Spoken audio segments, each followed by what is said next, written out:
심장을 팔러 간 토끼 삼아. 심장의 주인은 누구인가? 일주일이 흘렀습니다. 해림그룹 본사 지하 3층 새로 마련된 연구실은 밝았습니다. 흰색 벽, 최신 장비들, 그리고 유리로 된 칸막이들. 모든 게 깨끗하고 새 것이었습니다. 하지만 그 안에서 일하는 백도윤의 얼굴은 점점 어두워지고 있었습니다. 백도윤은 현미경 앞에 앉아 샘플을 들여다보고 있었습니다. 그의 옆에는 박철수가 서서 노트에 무언가를 적고 있었습니다. 수진은 반대편 책상에서 컴퓨터 화면을 들여다보고 있었습니다. 대표님, 이거 좀 이상한데요. 수진의 목소리에 백도윤이 고개를 들었습니다. 뭐가? 데이터 값이 계속 들쑥날쑥해요. 어제랑 오늘이랑 차이가 너무 커요. 백도윤이 자리에서 일어나 수진의 컴퓨터로 다가갔습니다. 화면에는 그래프들이 여러 개 떠 있었습니다. 선들이 위아래로 심하게 흔들리고 있었습니다. 온도는 일정하게 유지했어? 네, 완벽하게요. 박철수가 안경을 벗으며 말했습니다. 뭔가 외부 요인이 있는 것 같습니다. 샘플 자체의 문제가 아니라. 그때 연구실 문이 열렸습니다. 조남철이 들어왔습니다. 그의 뒤로 낯선 남자 한 명이 따라 들어왔습니다. 50대쯤 돼 보이는 각진 얼굴의 남자였습니다. 백 대표님, 잠깐 시간 괜찮으십니까? 백도윤이 고개를 돌렸습니다. 무슨 일이신가요? 조남철이 옆에 남자를 소개했습니다. 의료진 책임자 강준혁 박사님이십니다. 앞으로 연구를 함께 진행하실 겁니다. 강준혁이 손을 내밀었습니다. 반갑습니다, 백 대표님. 백도윤은 잠시 망설이다가 악수를 했습니다. 강준혁의 손은 차갑고 단단했습니다. 처음 듣는 얘기인데요. 함께 한다는 게 무슨 뜻입니까? 조남철이 설명했습니다. 회장님께서 좀 더 빠른 진행을 원하십니다. 강 박사님은 임상 전문가시니까 백 대표님 연구를 실제 치료로 연결하는 데 도움을 주실 겁니다. 백도윤의 눈빛이 날카로워졌습니다. 계약서에는 그런 내용 없었습니다. 제 방식대로 한다고 하셨잖아요. 방식은 그대로입니다. 다만 속도를 좀 높이자는 거죠. 속도요? 강준혁이 끼어들었습니다. 백 대표님, 회장님 상태가 좋지 않습니다. 시간이 많지 않아요. 백도윤이 강준혁을 쳐다봤습니다. 그래도 과정은 생략할 수 없습니다. 이건 사람 목숨이 걸린 일이에요. 그러니까 더 서둘러야 하는 거 아닙니까? 서두른다고 되는 게 아닙니다. 검증이 필요해요. 단계를 밟아야 한다고요. 강준혁의 얼굴이 굳었습니다. 조남철이 중간에서 말했습니다. 두 분 다 맞는 말씀이십니다. 그러니 협력하시면 더 좋은 결과가 나오지 않겠습니까? 백도윤은 대답하지 않았습니다. 박철수와 수진도 불안한 표정으로 지켜보고 있었습니다. 조남철이 말을 이었습니다. 내일부터 강 박사님도 이 연구실에서 함께 작업하실 겁니다. 잘 부탁드립니다. 조남철과 강준혁이 나갔습니다. 문이 닫히고 연구실은 다시 조용해졌습니다. 박철수가 낮은 목소리로 말했습니다. 대표님, 이거 뭔가 이상합니다. 나도 알아. 수진이 걱정스럽게 물었습니다. 어떻게 하실 거예요? 백도윤이 창밖을 바라보며 말했습니다. 일단 지켜보자. 뭘 하려는 건지. 창밖으론 비가 내리기 시작했습니다. 가랑비였습니다. 유리창을 타고 빗물이 흘러내렸습니다. 그날 밤 백도윤은 혼자 연구실에 남아 있었습니다. 다른 직원들은 모두 퇴근했고 건물은 조용했습니다. 형광등 불빛만이 하얗게 연구실을 비추고 있었습니다. 백도윤은 책상 앞에 앉아 서류들을 들여다보고 있었습니다. 강준혁이 남기고 간 자료들이었습니다. 임상계획서 일정표 그리고 각종 의학 논문들. 하나하나 읽어갈수록 백도윤의 표정은 점점 더 어두워졌습니다. 이건 너무 빨라. 혼잣말이 새어 나왔습니다. 계획서에 적힌 일정은 말도 안 되게 빠듯했습니다. 보통 몇 년이 걸릴 과정을 몇 달 안에 끝내겠다는 계획이었습니다. 백도윤이 서류를 내려놓고 눈을 감았습니다. 피곤했습니다. 지난 일주일 제대로 잠을 잔 적이 없었습니다. 매일 밤 악몽을 꿨습니다. 연구실이 무너지는 꿈, 어머니가 쓰러지는 꿈, 그리고 자신이 누군가에게 쫓기는 꿈. 그때 연구실 문이 열렸습니다. 백도윤이 깜짝 놀라 고개를 들었습니다. 조남철이 서 있었습니다. 아직 계셨군요. 비서실장님. 조남철이 안으로 들어와 백도윤 맞은편에 앉았습니다. 그의 손에는 커피 2잔이 들려 있었습니다. 하나를 백도윤에게 건넸습니다. 드세요. 밤샘 작업하시는 것 같아서. 백도윤이 커피를 받았습니다. 따뜻했습니다. 고맙습니다. 두 사람은 잠시 말없이 커피를 마셨습니다. 연구실 밖에서는 경비원의 발자국 소리가 들렸습니다. 밤은 깊어가고 있었습니다. 조남철이 먼저 입을 열었습니다. 힘드시죠? 백도윤이 고개를 들었습니다. 네, 알고 있습니다. 강 박사 일도 그렇고 일정도 빠듯하고. 그럼 왜 이러시는 겁니까? 계약 때 약속하셨잖아요. 제 방식대로 한다고. 조남철이 한숨을 쉬었습니다.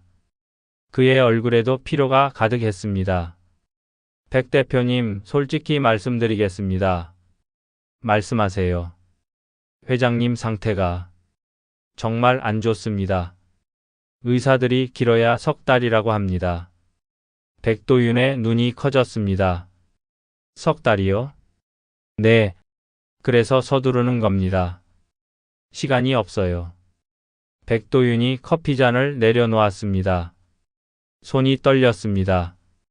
그래도 과정을 생략할 순 없습니다.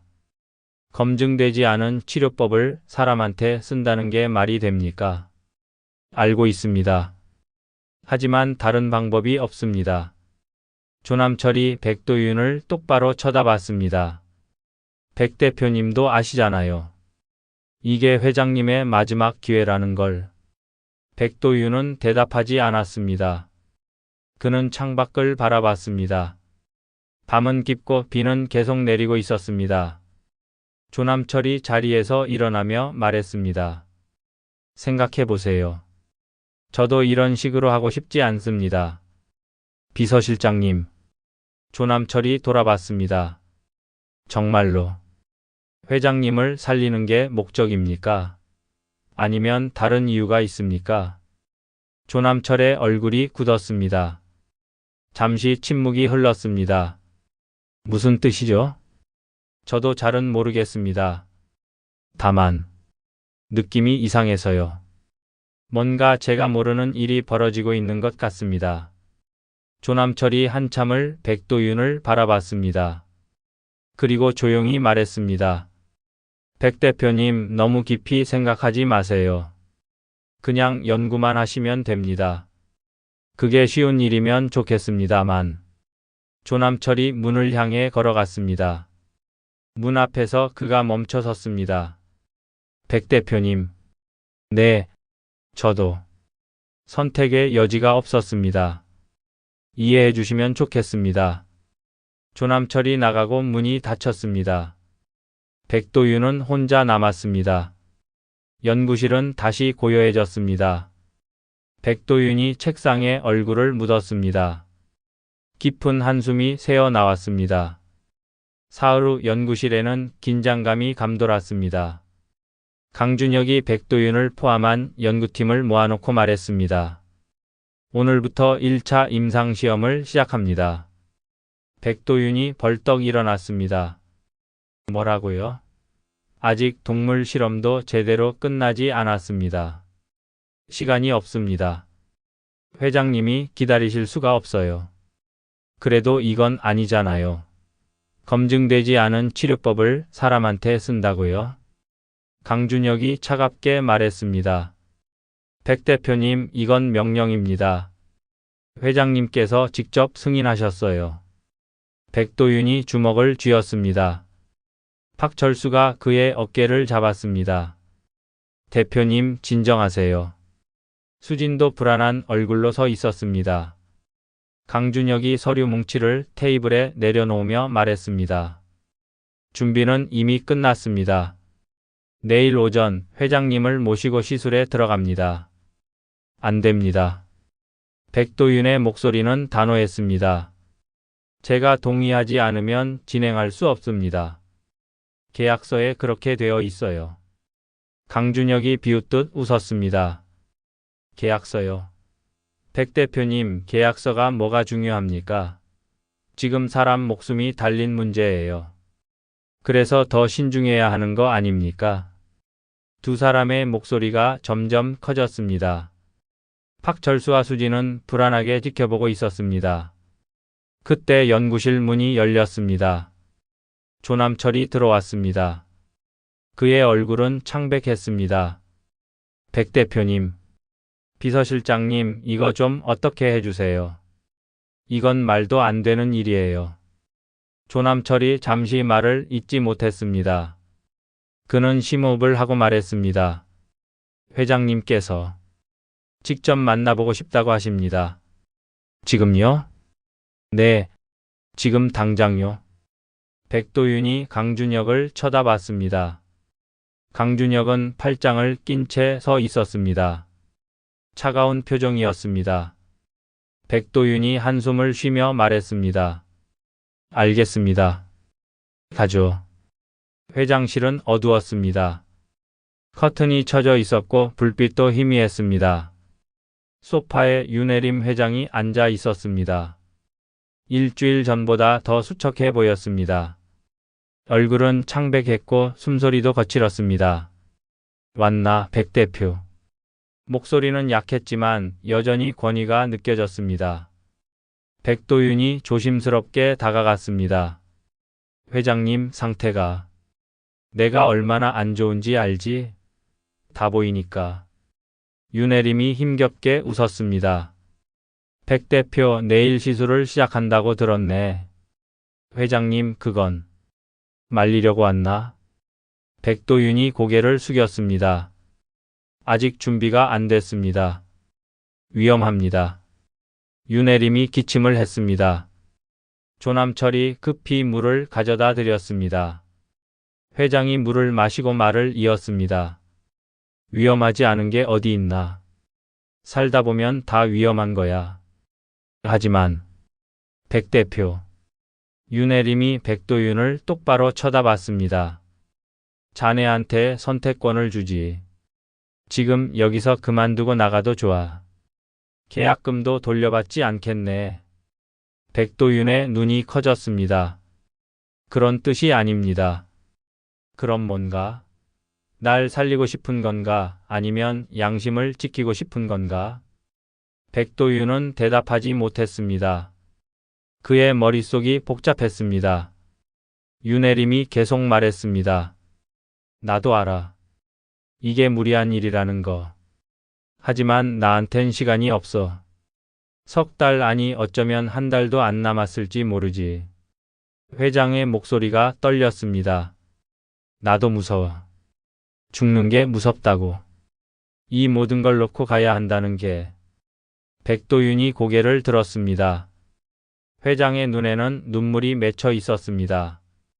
권력자, 재계의 거물, 차갑고 냉정한 사람이라고 알려진 그 사람의 눈에. 백 대표, 제발. 날 좀 살려줘. 부탁이야. 백도윤의 가슴이 먹먹해졌습니다. 그는 주먹을 쥐었습니다. 손톱이 손바닥에 박혔습니다. 조남철이 옆에서 조용히 말했습니다. 백 대표님, 결정은 대표님께서 하시는 겁니다.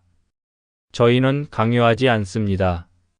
백도윤이 두 사람을 번갈아 쳐다봤습니다. 윤혜림의 애원하는 눈빛, 조남철의 무표정한 얼굴. 긴 침묵이 흘렀습니다. 마침내 백도윤이 입을 열었습니다. 조건이 있습니다. 윤혜림이 고개를 들었습니다.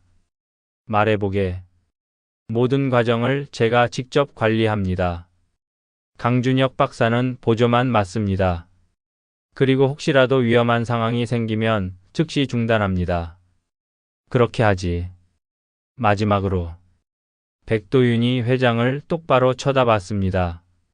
이 치료가 실패하더라도 저희를 탓하지 마십시오. 저희는 최선을 다할 뿐입니다. 윤혜림이 고개를 끄덕였습니다. 약속하지. 결과가 어떻든 자네들을 원망하지 않겠네. 백도윤이 깊은 숨을 들이쉬었습니다. 그리고 천천히 내쉬었습니다. 알겠습니다. 내일 시작하죠. 윤혜림이 안도의 한숨을 쉬었습니다. 조남철도 긴장이 풀린 듯 보였습니다. 백도윤이 몸을 돌려 문을 향해 걸어갔습니다. 문을 열려는데 뒤에서 윤혜림의 목소리가 들렸습니다. 백 대표. 네.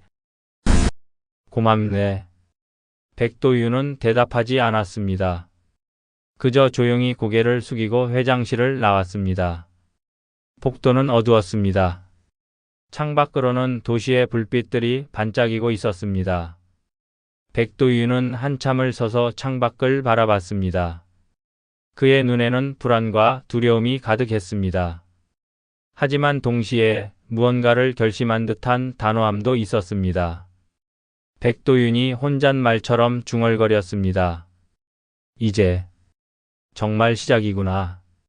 바람이 창문을 흔들었습니다. 밤은 깊어가고 있었습니다. 다음 날 새벽 백도윤은 연구실에 가장 먼저 도착했습니다. 박철수와 수진도 곧 들어왔습니다. 세 사람은 말없이 준비를 시작했습니다. 장비를 점검하고 샘플을 확인하고 절차를 다시 한번 검토했습니다. 모두의 얼굴에는 긴장감이 역력했습니다. 오전 9시 강준혁이 의료진을 데리고 들어왔습니다. 그리고 곧 윤혜림 회장이 휠체어에 앉아 들어왔습니다. 조남철이 휠체어를 밀고 있었습니다. 회장의 얼굴은 더 창백해 보였습니다. 하지만 눈빛만은 또렷했습니다. 시작하세. 백도윤이 고개를 끄덕였습니다. 그는 장갑을 끼고 마스크를 착용했습니다. 박철수와 수진도 자리를 잡았습니다. 연구실 안은 긴장감으로 가득 찼습니다. 모두가 숨을 죽이고 있었습니다. 백도윤이 샘플을 주사기에 담았습니다. 그의 손이 미세하게 떨렸습니다. 하지만 곧 진정되었습니다. 회장님, 준비되셨습니까? 윤혜림이 고개를 끄덕였습니다. 하게. 백도윤이 천천히 주사기를 들었습니다. 그리고 회장의 팔에 가까이 가져갔습니다. 그때 갑자기 회장실 전화기가 울렸습니다. 모두가 깜짝 놀라 그쪽을 쳐다봤습니다. 조남철이 전화를 받았습니다. 네, 비서실입니다. 전화기 너머에서 무언가 급한 목소리가 들렸습니다. 조남철의 얼굴이 점점 굳어졌습니다. 지금 뭐라고 하셨습니까? 모두가 조남철을 쳐다봤습니다. 조남철이 전화를 끊고 회장을 바라봤습니다. 회장님, 큰일입니다. 무슨 일인가? 언론에서 이 연구에 대해 알아낸 것 같습니다. 지금 본사 앞에 기자들이 몰려들고 있습니다. 회장실이 순간 조용해졌습니다. 윤혜림의 얼굴이 일그러졌습니다. 누가 센 거야? 모두가 서로를 쳐다봤습니다. 의심과 불안이 공기 중에 퍼졌습니다. 백도윤이 주사기를 내려놓으며 말했습니다. 일단 중단해야겠습니다. 강준혁이 소리쳤습니다. 안 됩니다. 지금 멈추면 안 돼요. 하지만 이 상황에서 상관없습니다. 계속 진행하세요. 연구실 안이 혼란스러워졌습니다. 목소리들이 뒤섞였습니다. 그 속에서 윤혜림의 목소리만이 낮고 차갑게 울렸습니다. 조사해. 누가 센 건지 당장 알아내. 조남철이 고개를 숙였습니다. 즉시 조치하겠습니다. 백도윤은 그 광경을 멍하니 바라보고 있었습니다. 그의 손에 든 주사기가 희미한 빛을 반사하고 있었습니다. 창밖으로는 아침 햇살이 들어오고 있었습니다. 밝은 햇살이었습니다. 하지만 연구실 안은 점점 더 어두워지는 것만 같았습니다. 백도윤이 조용히 중얼거렸습니다. 이제 돌이킬 수 없겠구나. 아무도 그의 말을 듣지 못했습니다. 모두가 혼란 속에 있었습니다. 시계 초침만이 째깍째깍 시간을 세고 있었습니다. 다음화에 계속 시청해 주셔서 감사합니다. 구독과 좋아요는 큰 힘이 됩니다.